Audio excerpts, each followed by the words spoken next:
Voilà, donc n'hésitez surtout pas. Si vous avez à cœur de prendre votre baptême, si vous voulez vous engager, c'est super. Allez, on rentre dans le vif du sujet. J'ai à cœur de vous partager une nouvelle série.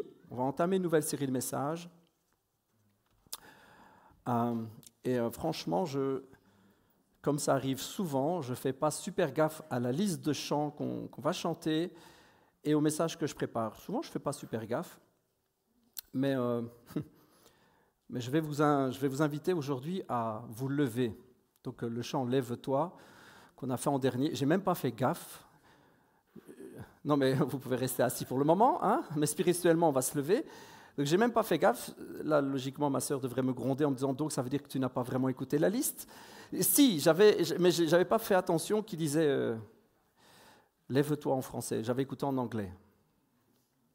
Donc, voilà. Mais c'est bien d'avoir traduit par Lève-toi parce que c'est le sujet d'aujourd'hui. C'est une série que j'ai appelée Conquête et victoire. Parce que je ne sais pas si vous le sentez comme moi, si je suis le seul. Je ne sais pas si vous êtes sensible à ça, mais il y a un truc dans l'air.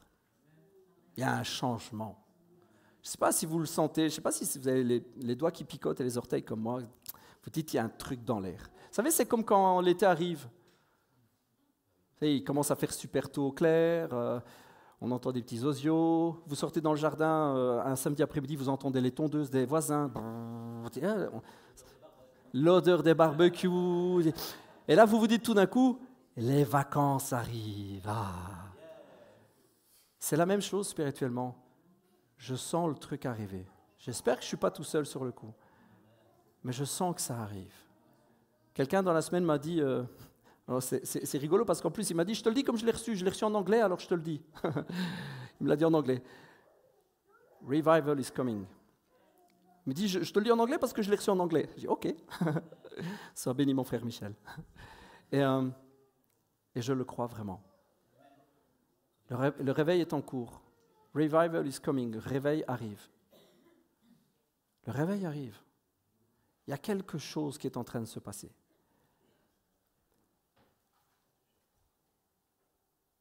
Mais ça ne se fait pas tout seul, en fait. Dieu le prépare, Dieu suscite, Dieu travaille les cœurs, mais il attend qu'on fasse quelque chose. Parce que la Bible veut que nous soyons acteurs. Dieu veut que nous soyons acteurs. Nous ne sommes pas spectateurs, nous sommes acteurs. Nous avons une part à jouer, un rôle à jouer. Il y a quelque chose à faire.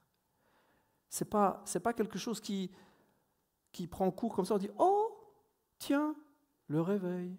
Ça ne marche pas comme ça. On le sent arriver, et si on le sent arriver, c'est pour se préparer. Si on le sent arriver, c'est pour avoir envie d'y participer. J'espère que vous avez comme moi ce désir qui monte. Vous savez, quand j'étais petit, je vais à l'église depuis que je suis vraiment tout petit. Mes parents ont connu l'évangile, ont commencé à côtoyer une communauté, j'avais 1 an. Donc aussi loin que ma mémoire me permet de remonter, j'ai entendu parler de Dieu, de l'amour de Dieu, etc., etc. Et vraiment très, très, très, très loin dans ma mémoire, j'entends des hommes et des femmes prier « Seigneur, fais quelque chose. Seigneur, réveille. » Je vous assure, j'étais petit, j'entendais les gens prier comme ça. « Seigneur, réveille les cœurs. Seigneur, ramène nos familles. Seigneur, sauve, sauve, sauve, sauve. Seigneur, agis dans ce monde. » Et j'entends ces prières. Et j'étais toute chaud, j'étais tout petit, et j'entendais les gens demander ça.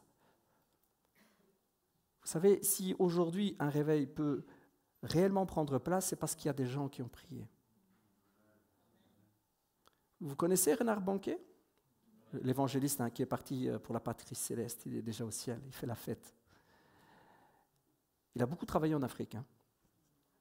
On estime, je ne sais plus exactement, 70 et des millions de gens qui ont donné leur vie à Jésus sous son ministère. Il écrit dans ses mémoires, je pense que c'est dans son autobiographie qu'il écrit ça. Il écrit que si c'est possible de vivre ça, c'est parce qu'avant, pendant des générations, des hommes et des femmes ont prié. Ont prié pour l'Afrique. Des gens de là, des gens là ont demandé à Dieu d'envoyer, de faire grâce, de sauver. comme je le disais tout à l'heure, les prières qui sont faites selon sa volonté, nous sommes sûrs et certains qu'elles sont exaucées. C'est sûr et certain. Si vous avez le moindre doute là-dessus, sachez que vous ne recevrez pas grand-chose. Si vous avez le doute que Dieu exauce une prière qui est selon sa volonté, si vous n'êtes pas sûr qu'il le fait quand même si c'est dans sa volonté, alors vous n'obtiendrez pas grand-chose. La Bible dit que ce que nous demandons, nous devons le demander sans douter. Celui qui doute, la Bible dit, c'est Jacques qui dit ça, celui qui doute, il est semblable au flot de la mer, ça monte, ça descend, ça à gauche, à droite, et on ne sait pas trop manier tout ça. Ça part en vrille. Il faut croire. Des hommes et des femmes ont prié avant nous. Je me réjouis de vivre ces moments. Je ne sais pas si vous êtes comme moi. Moi, je le sens dans tout mon être et je dois me contenir. Je voudrais crier, hurler, ça picote dans mes orteils. C'est juste, je me dis, ça commence à arriver. Parce que des hommes et des femmes ont prié, ont pleuré et sont partis. Ils sont partis. Ils ont prié, ils ont jeûné, puis ils sont dans la patrie céleste maintenant et ils se réjouissent. Vous savez, parce qu'ils savent que ça arrive, ils se réjouissent. Ils sont en train de faire la fête parce que Dieu répond. Vous connaissez l'histoire du peuple d'Israël? Bon, ok. Peuple d'Israël, c'est un exemple. Il ne faut pas toujours suivre tout ce qu'il a fait, parce qu'il a fait parfois des grosses boulettes. Dieu promet un pays à ce peuple. Vous connaissez l'histoire? Dieu promet un pays. Il dit à ce peuple, je vais te donner un pays. C'est plutôt cool. Il les fait sortir de l'esclavage, il les amène devant un pays, et puis il veut leur donner ce pays. Et puis, ils ont un peu loupé le truc, ça ne se passe pas bien, et puis Dieu les envoie au désert. Vous le savez ça? Ne me laissez pas tout seul. Au désert, la Bible nous dit qu'ils apprennent à obéir à Dieu, ils apprennent à l'écouter, etc. Soit. Il y a toute une génération qui décède, et puis ils sortent du désert, et puis c'est le moment, il faut y aller. Et c'est pas facile, hein? C'est-à-dire qu'il y a toute une génération avant qui a désiré, qui a voulu, puis qui est passée plus ou moins à côté. Et puis maintenant, c'est leur temps, et puis là, c'est pas évident. Hein? Il faut se mettre à l'action, il faut... Compliqué pour cette génération, parce que c'est une génération qui n'a connu que le désert. Je ne sais pas si vous imaginez 40 ans à juste suivre le move. Il y a des chrétiens de longue date? Ah ben voilà. 40 ans à suivre le move. On suit le truc. 40 ans. Comme ça. Allez, on avance tous ensemble. C'est cool. Allez hop, à la queue on suit le move. Alors il y en a qui prient et tout ça, mais il y en a plein qui suivent le move. C'est compliqué. Et puis arrive le fameux moment où on dit, ça y est les gars, il faut s'emparer du pays maintenant. Comment ça, s'emparer du pays? On ne continue pas à marcher? On n'était pas si mal que ça, en fait. On suit tous le move. Hein. C'est pas facile à gérer. Hein. Et c'est ce que je voudrais vous partager durant cette série de messages. Parce qu'il faut répondre. Il faut répondre à ce moment. Deutéronome 2.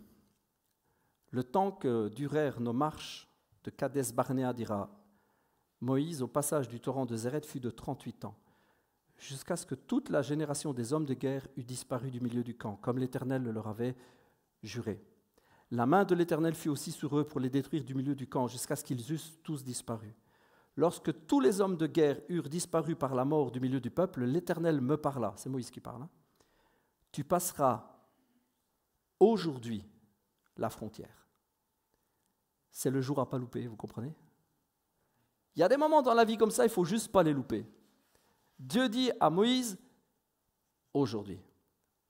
Et là, il faut réagir. Dieu dit, le réveil commence, il faut réagir. Il ne faut pas louper ce jour-là. Si ce jour-là, on dit, ah ouais, cool, on y pensera. Eh bien, tu sais quoi, tu y penseras encore longtemps. On ne peut pas louper ce genre de moment. Si à ce moment-là, Moïse, il a dit, hop, Seigneur, hop. Là, tu nous secoues un petit peu. 38 ans qu'on est dans la même galère. Si tu nous donnes un petit délai du genre 1 mois ou 2, je pourrais parler à mes gens. On commencera tout doucement à rassembler nos affaires. Tu ne t'imagines pas le bazar qu'on a accumulé sur 38 ans. Laisse-nous le temps de faire nos paquets. Laisse-nous le temps de nous mettre dans l'idée. Laisse-nous le temps de nous faire à la situation. Tout doucement. Non, Dieu dit, aujourd'hui. C'est quelque chose, non? Aujourd'hui. Quoi? Aujourd'hui? Là, tout de suite? Maintenant? Ouais. Là maintenant, tout de suite. Le désert est fini. C'est le moment de la conquête. Allez, hop, on y va.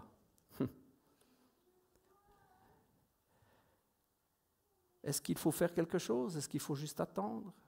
Ou est-ce qu'il faut réagir? Est-ce qu'il faut être plein de zèle? Alors, je ne sais pas si ce jour-là, le peuple a fait la fête, a jeté les chapeaux en l'air en disant « Wouhou, ça y est, on y va, on y va ». Je ne suis pas sûr qu'il y avait un tel enthousiasme dans le peuple. Excusez-moi si j'ai l'impression de vivre le même truc. L'enthousiasme, il n'est pas palpable. Je rigole, je plaisante. Je ne sais pas si tout d'un coup, ils ont juste fait la fête. Vous savez, un peu comme au mondial, là.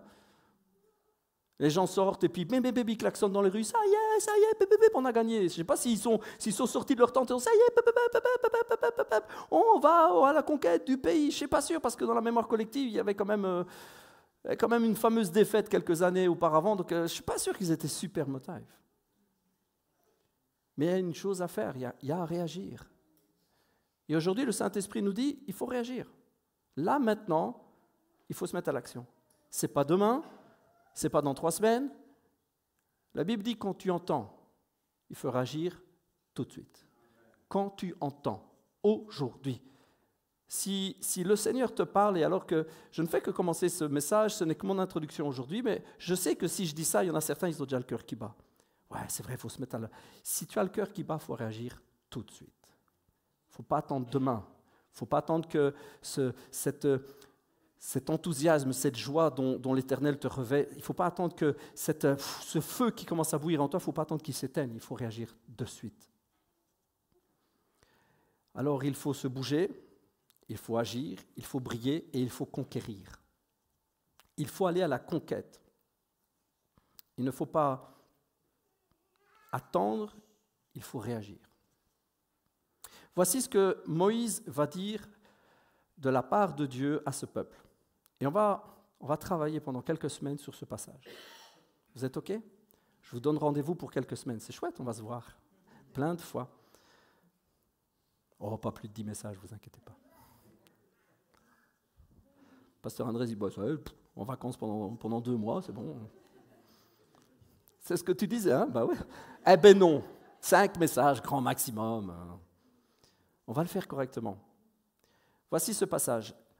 Dieu va dire à Moïse de parler au peuple et va lui dire « Levez-vous, partez et passez le torrent de l'Arnon. Voici, vois, je livre entre tes mains Sihon, roi de Hesbon, l'Amoréen et son pays. Commence la conquête, fais-lui la guerre. Je vais répandre dès aujourd'hui la frayeur et la crainte de toi sur tous les peuples qui sont sous le ciel. Et au bruit de ta renommée, ils trembleront et seront saisis d'angoisse à cause de toi. » Deutéronome 2, à partir du verset 24. Levez-vous, partez, passez le torrent, vois, je livre entre tes mains toute l'armée en face, je vais répandre autour de toi une frayeur qui fait que tous vont trembler. Vous avez le texte. La promesse, elle est extraordinaire, non? C'est une promesse extraordinaire. Il te dit, je les livre, c'est fait.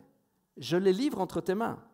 Et je vais répandre dès aujourd'hui autour de toi une frayeur telle que, juste à ton arrivée, les ennemis auront la chocotte. Reçois-le pour toi. Donc Dieu te dit aujourd'hui, mets-toi debout, bouge, va à la conquête, parce que je vais répandre autour de toi une telle renommée que tous les démons, je ne sais pas combien de mètres à la ronde, vont juste trembler. Toutes les maladies autour de toi, à je ne sais pas combien de mètres à la ronde, vont juste comme ça. Tout le camp adverse, juste à entendre que tu arrives dans la pièce. Tu t'imagines, tu arrives dans une pièce, et puis il y a des gens, tranquillou bilou, et puis toi tu arrives, et les démons entendent que tu arrives, ils sont déjà là, oh là là, qu'est-ce qu'on va faire, C'est ça que Dieu promet. Ça, c'est la promesse que Dieu te donne. C'est la promesse que Dieu donne à l'Église. Il dit, lève-toi, va à la conquête, parce que je te devance partout où tu vas. Je te devance partout où tu vas. Tu t'imagines même pas. Toi, tu arrives dans une pièce, tu arrives. Tu es juste là, tu arrives, mais tu ne sais pas, mais j'étais là avant toi. Et tu faisais quoi? Avant moi, Seigneur? Tu fais quoi? Tu m'attends? Non, mais avant toi, je répands la terreur. Je répands la terreur, je suis en train de dire, hé les gars, il arrive. Hé les gars, il arrive. Ils sont tous comme ça. Ça, c'est la promesse de Dieu. Alors, oui, c'est une promesse extraordinaire, mais elle commence avec quoi? Lève-toi. La promesse qui suit est extraordinaire, mais il y a d'abord un commandement. Lève-toi. Lève-toi dans le nom de Jésus. On l'a chanté. Lève-toi. Ça commence avec un lève-toi.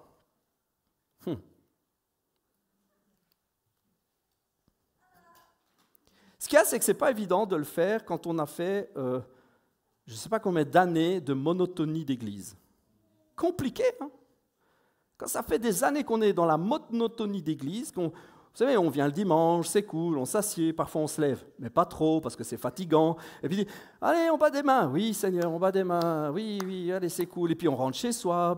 Et puis il y en a un qui dit, ouais, on va aller, je sais pas moi, évangéliser dans les rues. Ouais, c'est ça. Ben, vas-y, frère, sois béni. Hein, et puis il y a un autre qui dit, on va aller faire ça, on va prier pour les gens.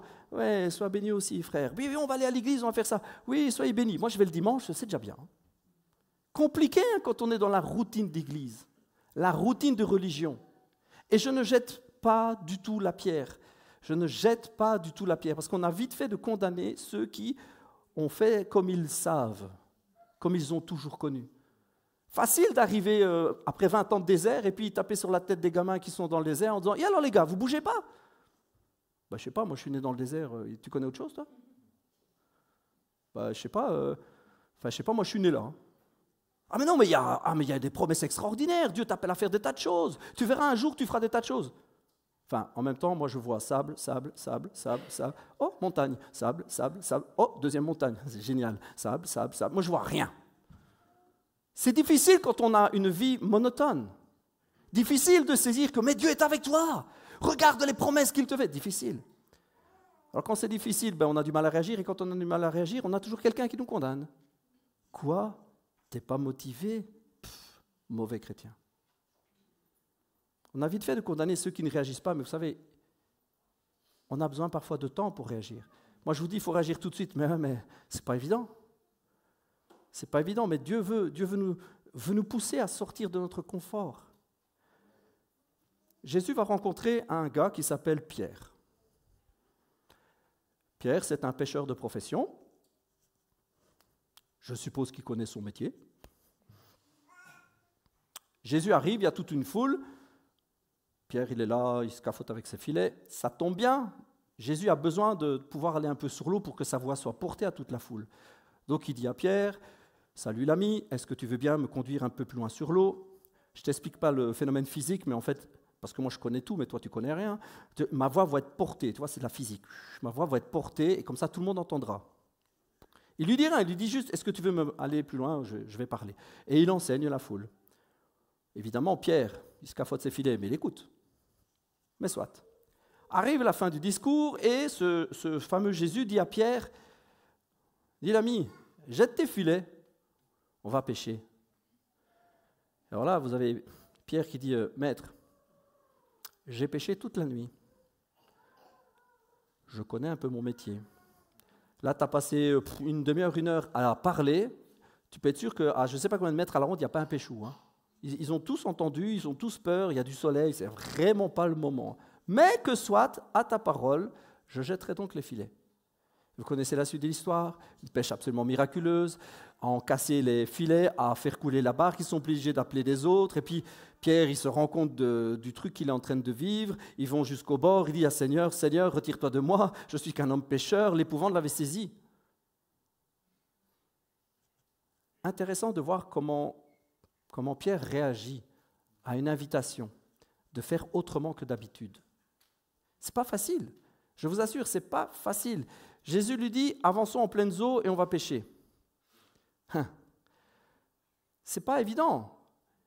Quand tu as toujours fait autrement, ce n'est pas évident. Tu sais ce que. En plus, ce n'est même pas que tu fais mal, tu fais juste comme il faut faire logiquement. Pierre, on ne va pas lui apprendre son métier, il est pêcheur, ça fait des années qu'il fait ça, il sait ce qu'il fait. Il y a un bon moment pour le faire, là, ce n'est pas le bon moment. Mais il va dire, maître, si tu le dis, je le fais. À ce moment-là, dans le grec, il utilise le mot épistates. Épistates, ça veut dire maître, responsable ou surveillant.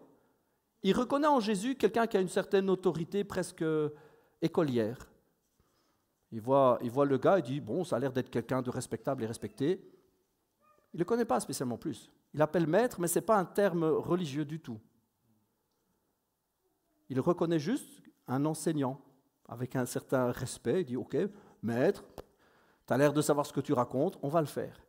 Et après, il lui dit plus maître épistatès, il lui dit kurios. Dans le grec, kurios, ça veut dire celui à qui appartiennent les choses, celui qui a le pouvoir, celui qui a l'autorité, un propriétaire ou un souverain. Là, il a pris une claque, prière.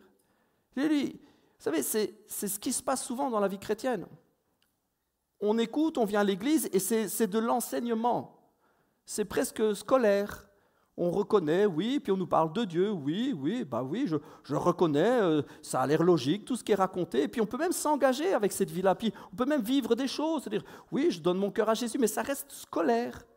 Épistatès, c'est un surveillant, c'est un prof, c'est, oui, je comprends, cette relation, je la comprends, oui. Et puis à un moment, Dieu nous bouscule, il nous dit, je ne suis pas épistatès, excuse-moi, je suis kurios, je suis souverain, je suis maître, celui qui a l'autorité, je suis propriétaire. Celui à qui une personne ou une chose appartient, ça c'est la définition. Sur quoi il a le pouvoir de décision, propriétaire souverain, c'est la définition de kurios. Et c'est l'étape dans laquelle tu dois passer là, où Dieu te dit, maintenant il faut réagir. On va laisser de côté la relation qu'on a. Je ne suis pas un maître théorique, scolaire, je ne suis pas un prof d'école. Je suis le Dieu Tout-Puissant. Il faut que tu me fasses confiance. Et cette transition, je vais vous dire les choses comme je les pense. On devrait faire ça en un clin d'œil, mais je sais que ça ne marche pas aussi facilement. Ce n'est pas facile de quitter la théorie pour passer à la pratique. Ce n'est pas facile de quitter la religion pour passer à quelque chose de vivant et de palpable, de réel. Ça nous demande ça nous chamboule. Et d'ailleurs, la réaction de Pierre, elle est très bonne à observer, très bonne à regarder. Il lui dit, retire-toi de moi, je ne suis pas prêt pour ce genre de truc. Comprenez? Combien il y en a qui diraient ça à Dieu?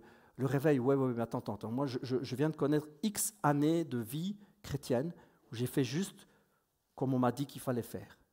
Et puis maintenant, oui, c'est dans l'air, on sent qu'on est à la porte de quelque chose, tu nous dis lève-toi. Je commence à avoir 14 de tension, lève-toi, oui. Puis maintenant, il faut te mettre à l'action et tout ça. Et puis Dieu fait quelque chose, tu commences à voir agir le Saint-Esprit. Et puis là, tu passes à 17 de tension. Puis c'est-à-dire... Oh, j'ai du mal. Et puis on peut avoir exactement la même réaction de Pierre, et franchement, je ne condamne pas. Seigneur, retire-toi de moi, je ne suis pas fait pour ça. C'est exactement ce que Pierre dit à Dieu, à Jésus. Il lui dit, je ne suis pas fait pour ça. Je suis quoi, moi?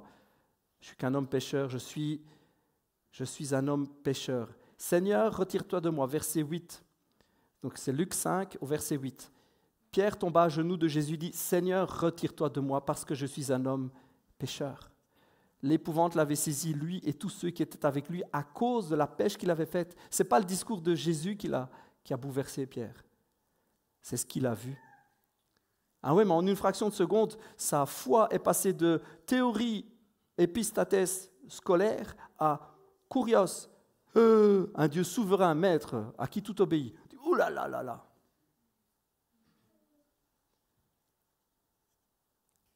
Et je voudrais t'inviter aujourd'hui à réagir comme Pierre a continué à réagir avec Jésus, parce que Jésus ne l'a pas laissé là.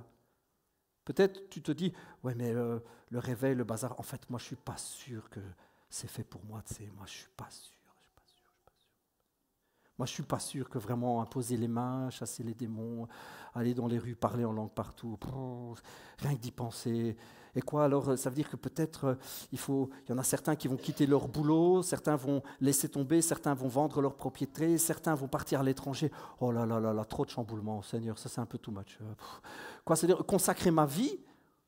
Attends, moi depuis que je suis petit, on me dit, voilà, aller à l'église, servir Dieu, c'est carré, quoi, c'est simple, je peux comprendre. Et puis après, on est jeune, et puis moins jeune, et puis moins jeune, et puis on meurt, et puis on s'en va avec Jésus. Ça, c'est carré, c'est simple, je veux bien comprendre. Et puis là, Dieu vient et te donne un coup de pied au derrière, et puis dit, hey, maintenant, tu sais quoi, ça va être le réveil, on va bosser à deux. Hop, je n'étais pas prêt. Attention, on vient de faire x8, je n'étais pas prêt, Seigneur. Heureusement, si tu as ça dans le cœur, heureusement, Dieu ne te lâche pas. Qu'est-ce qui s'était passé si Jésus avait dit à Pierre, « T'as raison, t'es qu'un homme pécheur. » Sur ce coup-là, allez. Si on se recroise, salut. Est-ce que c'est ça que Jésus a fait avec Pierre? Est-ce qu'il lui a dit, oui, c'est tout. Ah, oui. Ah, ça t'en met plein la vue quand même. Hein, ouais. Épistatès, kurios, moi je comprends. Hein, donc, je passe de simple prof à Dieu Tout-Puissant. Ouh là là là. Chaud, hein? Est-ce que c'est ça? Est-ce que Jésus a fait tout ça? Non, il dit juste à Pierre, t'inquiète pas Pierre, on va le faire ensemble. Ne crains pas. Voilà ce que Pierre entend de la part de Jésus. Ne crains pas. Il dit, oh, j'ai super peur. Seigneur, non, j'ai super peur. Toi, tu me parles de réveil, de bazar, d'aller partout, de te servir jusqu'au bout du monde, de bouleverser toute ma tranquillité, de bouleverser toute ma façon de penser, de bouleverser ma religiosité. Tu me parles de vivre quelque chose de tout à fait différent. Seigneur, waouh. Seigneur, j'ai peur. Et Jésus il te dit, mais n'aie pas peur. Jésus te dit aujourd'hui, n'aie pas peur. Quoi, on va partir au bout du monde? Ben, pas forcément, mais si tu pars, n'aie pas peur. Mais les dons de l'esprit, tout ça, t'es sûr, c'est pour moi? N'aie pas peur. Je vais devoir imposer les mains? N'aie pas peur. Et chasser des démons, là, c'est chaud quand même. N'aie pas peur. Jésus te dit, n'aie pas peur. Le réveil, c'est n'aie pas peur. Désormais, tu vas bosser avec moi. Voilà ce que Jésus dit à Pierre. Désormais, tu seras pêcheur d'hommes. La réaction de Pierre, elle est super. Hein? Qu'est-ce qu'il fait Pierre? Il laisse tout et il suit Jésus. Dieu ne te condamne pas si tu as un moment de panique. Dieu attend juste que tu te décides à le suivre. Jésus ne lève pas les bras au ciel, il n'hurle pas, il ne part pas en courant en disant « encore un qui ne veut pas, qui a peur ». Non, il ne fait pas ça. Il ne part pas en claquant la porte en disant « sont tous les mêmes ». Non, il ne fait pas ça. Si tu as peur, il te dit « n'aie pas peur ». Et puis il attend. Et puis, si comme Pierre, tu dis bah, « tu sais quoi Seigneur, on va y aller ». Eh bien, on y va. C'est extraordinaire. La Bible nous dit que Pierre va partir avec lui, qui va le suivre, et nous connaissons le reste de l'histoire de la vie de Pierre. Hein. Bon, c'est vrai, il y a des hauts et des bas, il n'a pas tout fait super bien, il a fait parfois des boulettes, mais Dieu a été avec lui. Et c'est la vie que Dieu a pour nous. Il veut que nous fassions des choses extraordinaires, tous et toutes. Il veut que nous soyons tous et toutes des acteurs dans ce réveil. Il veut que chacun nous accomplissions la part. Nous sommes nés pour quelque chose. Je choque personne en disant ça, j'espère quand même. Vous êtes nés pour quelque chose. Vous êtes nés dans un but précis. Dieu, alors que vous étiez formés dans le ventre de vos mamans, il voyait arriver le petit bonhomme, la petite madame, là, il voyait arriver le petit bout de chou, et puis il disait, avec celui-là, oh, on va faire des choses. On va retourner le monde. Alors lui, il sera, et hop, le Seigneur il décide. Il propose. Il a des projets, puis il dit, alors on va lui donner telle onction, puis on va donner ceci, on va le revêtir de puissance pour telle et telle chose, on va lui donner des dons. À ma fille, il a regardé, il a dit, je vais la rendre hyper souple. Je vais lui donner des cheveux super crôlés. Et elle fera de la gym sur les poutres comme ça. Et elle fera des diagonales dans le sol, elle fera flic, flic, flic, salto. C'est ce qu'elle fait. Il voyait arriver ma petite poupoune et là-dessus, il a dit, gymnaste. Ben, il faut des gymnastes chrétiens, parce que dans les concours, il faut qu'il y ait des gens qui parlent de l'amour de Dieu. Il y en a peut-être qui, depuis qu'ils sont jeunes, pensent que le monde aurait bien besoin de politiciens chrétiens, qui sont jeunes, ça tourne dans le restaurant en disant, mais il n'y a personne qui va à un moment se bouger, il n'y a personne qui va, mais franchement, il faudrait qu'il y ait des chrétiens en politique, hein, et qui, à la télé, disent ce qu'on pense, nous tous, ici dans l'église. Hein.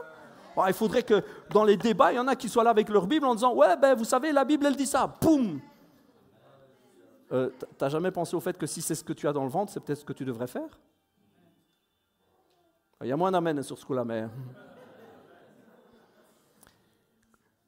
Nous avons tous un but. Nous avons tous une destinée. Dieu a des projets pour nous. Ne vous inquiétez pas, c'est juste de la musique. Dieu a un plan pour notre vie. Et le moment arrive où il faut se bouger, eh bien, ce n'est pas avoir peur ou demeurer dans la peur qu'il faut faire, il faut se mettre en marche. Il faut y aller. Oh mais Seigneur, ça fait tellement d'années. Ça fait tellement d'années. En fait, ça fait tellement de temps que j'ai fini par m'y habituer, Seigneur, à ne voir rien trop bouger. Vous êtes comme moi? Moi, j'ai vu ça, des années. J'ai passé une vingtaine ou une trentaine d'années à voir une église qui ne bouge pas. C'est monotone. Hein. Franchement, je vous le dis, 30 ans à voir une église pas bouger, c'est monotone. Hein. Ça forge dans la patience. Hein. C'est monotone. Mais est-ce que ces 30 années déterminent qui je suis maintenant en Jésus? Non. Ça fait partie de mon histoire, ça fait partie de mon chemin, je ne regrette pas. Dieu m'a conduit, j'ai fait certains choix, soit, peu importe. Merci Seigneur pour où je suis maintenant. Mais est-ce que je vais juste regarder à ça et dire, Seigneur, maintenant 30 ans, tu sais quoi, on ne change pas une équipe qui gagne? Ce ne serait pas une équipe qui perd? Ah ben si, c'est ça. On ne change pas une équipe qui perd. Non? Est-ce que je vais juste rester comme ça en disant, j'y suis habitué? Non. C'est le moment du changement, je change. C'est le moment d'aller de l'avant, j'y vais. C'est le moment de se lever et d'y aller? Amen, Seigneur, j'y vais. Paul va dire sur ta parole, ok, est-ce qu'il croyait à fond la caisse quand il l'a dit? Ah, c'est bien, je pensais que vous alliez dire oui. C'est bien. Ah non, mais je suis fier. Non, sérieusement, je pensais qu'ils allaient tous dire oui, ben non. Non, en fait, il n'avait pas vraiment la foi quand il l'a dit. Quand il dit Seigneur, sur ta parole, oui, plein de fois, c'est ça. Moi, j'ai entendu des personnes partager là-dessus en disant ouais, quelle foi, Pierre. Non, parce que quand c'est arrivé, il a fait ah bon? Il ne s'y attendait pas du tout. Est-ce que ça demande beaucoup de foi? Non, ça demande de l'obéissance. Est-ce que ça demande quelque chose d'énorme? Non, ça demande juste d'écouter. Si tu le dis, Seigneur, à ta parole, Seigneur, ok, on y va, Seigneur, je te fais plus ou moins confiance. Il ne faut pas essayer d'imiter l'un, d'imiter l'autre. Il ne faut pas essayer de faire comme certains parce qu'on a l'impression qu'ils ont de meilleurs résultats. Au moment d'y aller, au moment de changer, au moment où on en reçoit une parole, on pourrait être tenté de faire comme les autres. En disant, on ferait bien comme eux là-bas. Ils ont plein de résultats. Je veux dire, on pourrait être tenté de dire, ah ben eux, ils font comme ça. Ils prient comme ça. Et puis ça marche super bien. Faisons comme eux. Oh, ils font de telle manière, ils font ça tel soir, tel jour, ils font ça dans la rue plutôt qu'autrement, ils font ça. Peu importe. L'idée, ce n'est pas de recopier une recette ou de recopier une méthode. L'idée, c'est d'obéir. Si ton appel à toi dans le réveil, c'est, je ne sais pas moi, faire de la politique, allez, je reprends mon exemple. Fais-le. Fais-le. N'imite pas. L'idée, ce n'est pas de copier une méthode ou de copier une recette. Je vais vous dire, on a même ce défaut, nous. D'ailleurs, on en a plein des défauts, mais on a ce défaut, nous aussi. Parfois, on insiste sur le petit détail qui fait que ça devient comme une recette. J'explique. Ce n'est pas une sorte de mea culpa, mais je dois avouer que parfois, on a cette tendance. Il y a quelques années, vraiment en arrière, quand on priait pour les malades, on ne priait pas vraiment pour les malades. C'est-à-dire qu'on demandait à Dieu s'il voulait bien faire quelque chose. Seigneur, s'il te plaît, est-ce que tu veux bien guérir ma grand-mère? Voilà, on priait comme ça. Seigneur, s'il te plaît. Et on espérait que peut-être quelque chose allait se passer. On avait quand même, vous savez, du résultat. Pas beaucoup, mais on en avait. Moi, je me souviens, quand j'étais petit, j'ai vu des guérisons. J'ai vu des guérisons de malades. Hein, vraiment, enfin, c'est un mauvais jeu de mots. Hein, je veux dire, des guérisons, waouh, dingue. Comprenez le mot malade, enfin, soit. Je n'ai pas fait exprès, vraiment. J'ai vu, par exemple, quand j'étais petit, un gars arrivait avec une béquille dans la communauté. Il y avait une jambe droite sèche, je ne sais pas trop, elle était bloquée, je ne sais pas, parce que j'étais petit. Et je l'ai vu, après que le pasteur ait prié pour lui, courir comme un lapin. Il courait, il avait laissé sa béquille, c'était extraordinaire. Et j'ai connu cette manière de prier où on demande à Dieu s'il veut bien, etc. J'ai connu ça. J'ai connu que c'était que le pasteur qui pouvait prier. Je ne partage pas ça, mais j'ai connu. Mais il y avait quand même des guérisons, hein, papa? Mon papa, il en a connu plein de guérisons. Mon papa et ma maman, ils ont connu cette église pendant des années. Ils ont vécu plein de guérisons. Oh, le nombre de fois, ma maman, elle racontait encore, c'est cette semaine que tu racontais ça, les trucs que tu avais vécu justement. Un jour, elle me met sur le paquet arrière du vélo et elle me dit bien, je m'en souviens, tu tiens bien tes jambes écartées.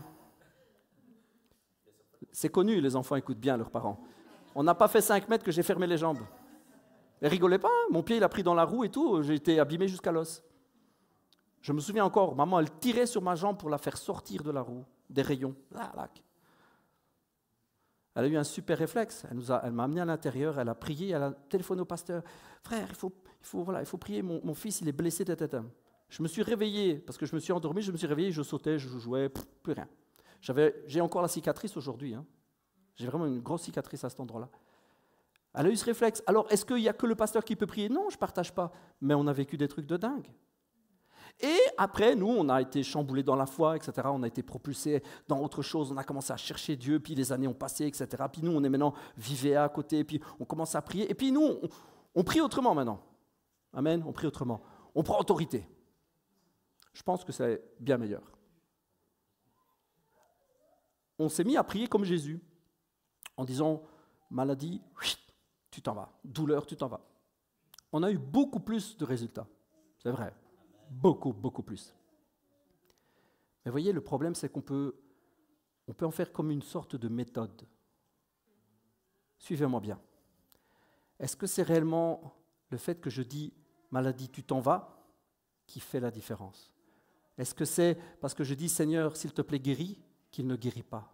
Comprenez, on en devient... comment expliquer ça? On en fait des méthodes et des recettes. Qu'est-ce qui a changé le fait que maintenant on a plus de résultats? C'est notre cœur qui est différent. On est conscient de l'autorité maintenant. On la prend, on la saisit. Alors oui, les mots qu'on utilise ont leur importance, évidemment, mais ce n'est pas une recette. Et en fait, si on ne fait pas gaffe, on fait des recettes avec tout. Alors ça, il faut le faire comme ça, comme ça, comme ça, comme ça, et on redevient religieux. Et si tu ne fais pas comme ça, tu n'auras pas de résultat.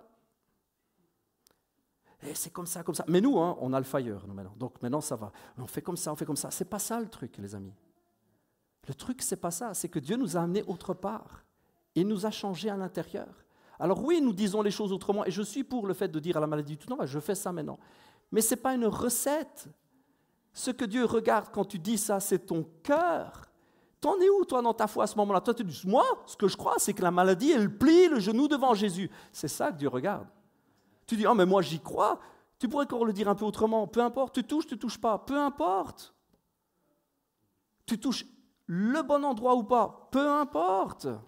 Au final. Vous êtes avec moi? Peu importe en fait. Et je continue à penser qu'il faut déclarer plutôt que de demander et supplier Dieu. Je ne pense pas que c'est la bonne manière de faire. Mais j'ai vu tellement de gens quand même obtenir quelque chose. Parce que Dieu est bon. Et ils regardaient quoi? À leur formule ou ils regardaient à leur cœur? Ils regardaient à leur cœur. Donc il ne faut pas, dans un moment comme ça, où on est bouleversé à quitter notre confort, où Dieu nous dit maintenant c'est le réveil, il ne faut pas commencer à regarder partout et dire, bon alors on va trouver la bonne méthode. On va trouver la solution miracle, il faut faire bien comme ils le font là-bas dans tel pays. Donc tu sais quoi, lève-toi. Sois à l'écoute et reçois ce que Dieu veut te donner. Et juste ouvre très très très grand le cœur, parce que Dieu va te bouleverser. Et si Dieu voulait nous donner une manière de faire encore différente que tout ce qu'il s'est fait avant? Comprenez, il n'y aura jamais d'autre nom que le nom de Jésus. Il ne va pas faire ça autrement, ce sera toujours le même. Mais s'il voulait nous utiliser différemment, s'il voulait nous faire des choses différentes, s'il voulait nous emmener ailleurs, je suis pour la guérison, je suis pour le fait de chasser des démons, je suis pour le fait de vivre tout ça. C'est biblique et c'est un commandement, nous devons le faire. Et si Dieu nous demandait de faire quelque chose de plus différent? Je ne sais pas moi. En fait, j'en sais rien, je ne peux pas vous donner l'exemple, j'en ai pas. Mais si Dieu nous a amenés à faire... Il n'y a pas de choses, il n'y a pas une méthode précise, il y a un cœur à avoir. Vous me suivez? C'est compréhensible ce que je dis? Vous me suivez bien?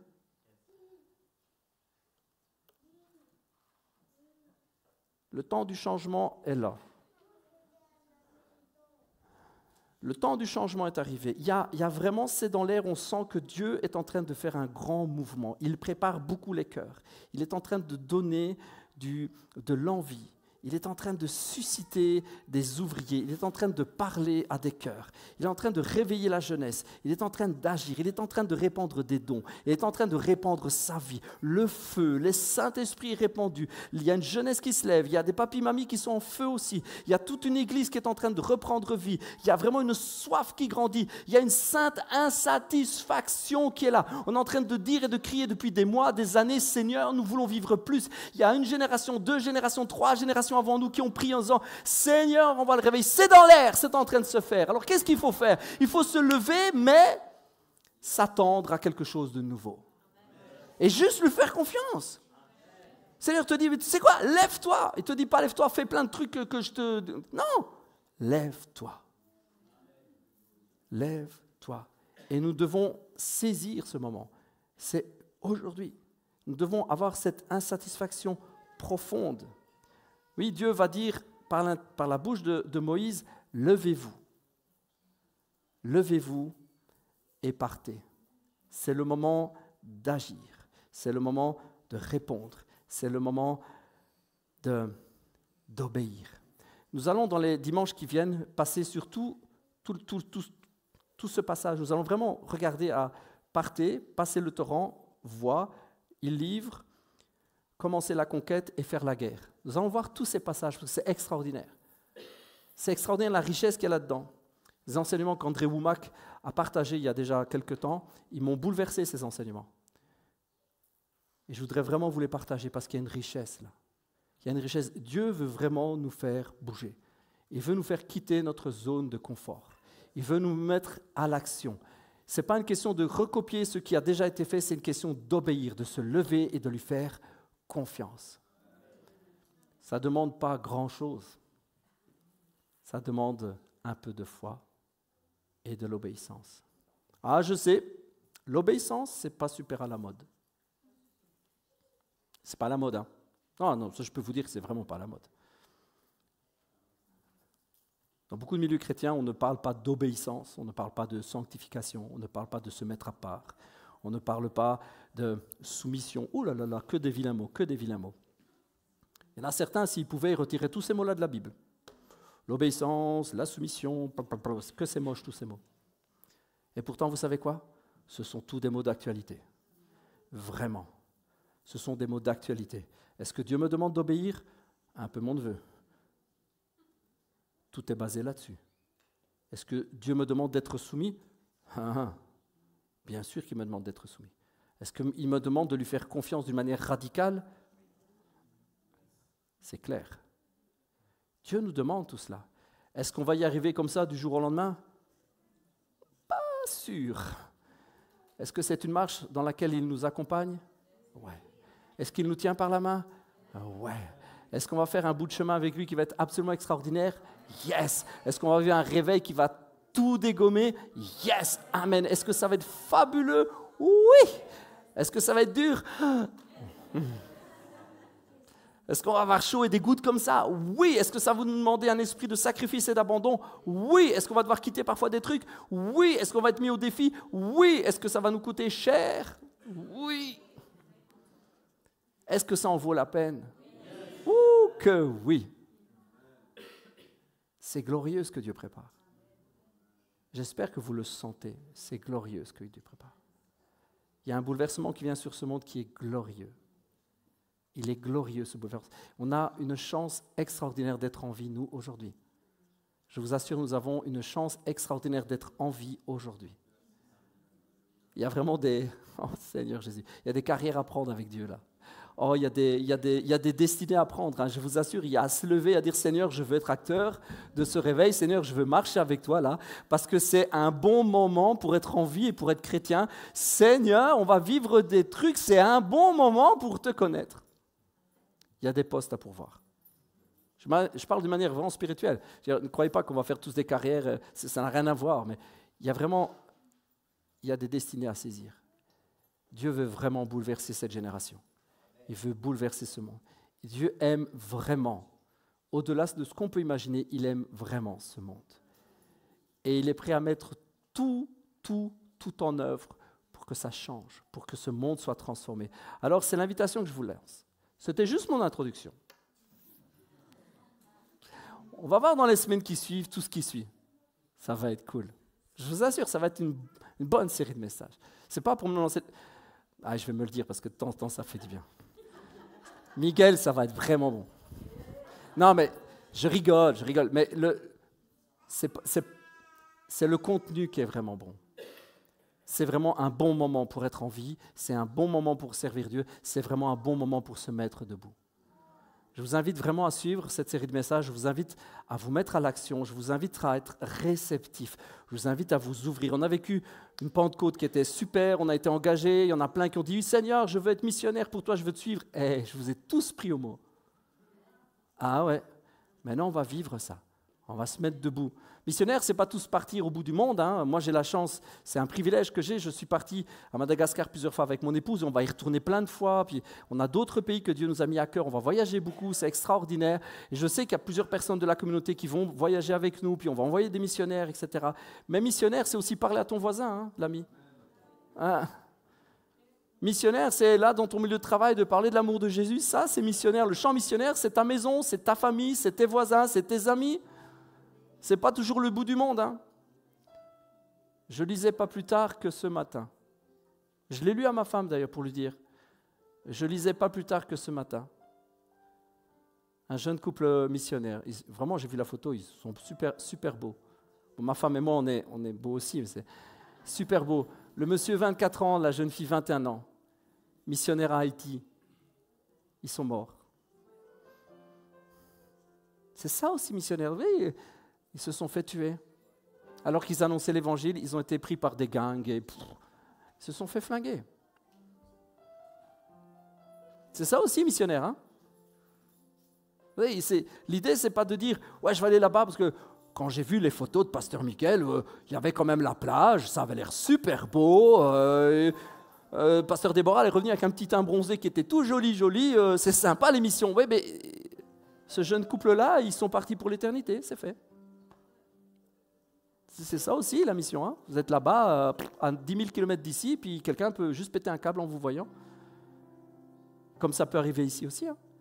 Ce qu'il faut, c'est obéir, suivre et y aller. Il ne faut pas juste voir un truc, une méthode, une manière. Missionnaire, j'irai jusqu'au bout du monde là-bas. Non, sois missionnaire déjà ici. Lève-toi. Le réveil commence. Le réveil est là. Est-ce qu'on peut juste se mettre ensemble debout? On va prier. Oh, merci Seigneur Jésus, merci pour ces quelques paroles, merci Seigneur pour cet encouragement, Seigneur, merci pour, je sens cette série de messages qui va nous bouleverser, qui va nous mettre en feu pour te servir, Seigneur, merci pour tous les cœurs missionnaires, les cœurs de revivalistes, les cœurs de réveil, merci pour cette génération qui est comme mise en feu pour toi, Seigneur. Ce n'est pas une question d'âge, c'est une question de moment. C'est le moment de répondre à l'appel. C'est le moment de se donner à toi. C'est le moment de te servir. Merci, Seigneur, pour cette génération qui reçoit ton appel. Même si elle est bouleversée, même si elle est mise au défi de quitter sa zone de confort. Merci parce que comme Pierre, elle réagit et puis elle dit « Seigneur, je suis pécheur, mais je te suivrai quand même. Seigneur, je suis pas capable, mais je te suivrai quand même. Seigneur, sur ta parole. Et Seigneur, oui, je me mettrai debout et oui, je serai ton serviteur et ta servante. Merci Seigneur pour cette génération. Seigneur Jésus, je prie vraiment que nous soyons une communauté de réveil, que nous soyons une communauté d'évangélistes, une communauté qui est en feu complet pour toi, une communauté de personnes, d'hommes et de femmes qui ne mettent pas en pratique des méthodes, mais qui répondent à l'appel et qui, pleins de feu, vont à l'action parce que tu les envoies. Merci Seigneur pour le champ missionnaire qui est autour de nous, le champ missionnaire qui commence à 10 cm de nos chaussures, il commence tout autour, il est là directement. Merci pour les amis que nous pouvons parler, Seigneur, merci pour la famille que nous pouvons toucher, merci pour nos amis au travail, nos collègues, merci pour les amis à l'école, merci pour la rue, merci pour le quartier, merci Seigneur, merci parce que tu fais de nous des missionnaires, merci parce que tu fais de nous des changeurs de monde, merci Seigneur parce que tu nous envoies pour bouleverser, merci pour le réveil qui a commencé et merci pour le feu que tu allumes en nous Seigneur, merci Seigneur, merci pour cette communauté Père que tu mets en feu. À toi toute la gloire, Jésus. Seigneur, je te remercie, je te rends gloire. Je te loue, Père, Dieu du ciel et de la terre. Je te loue, Père éternel, créateur de toutes choses. Je te loue, Père. Je te loue, Papa d'amour. Je te loue de ce que tu as déposé ce feu dans nos cœurs. Et c'est un feu qui ne s'éteindra plus jamais. À toi la gloire, à toi l'honneur, à toi la reconnaissance de nos cœurs. Dans le nom de Jésus, Père. Amen. Alléluia. Est-ce qu'on acclame Jésus? Woo! Amen. Alléluia. Woo! Alléluia.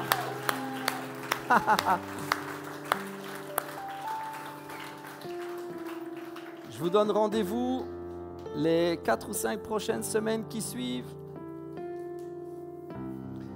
Dieu va vous bénir. Dieu va vous mettre en feu. Il le fait, c'est déjà fait. Et on va bouger. Amen. Soyez bénis. Passez une excellente semaine. À mardi pour tous ceux qui seront là pour la réunion de prière. Et à dimanche pour tous les autres. Soyez bénis.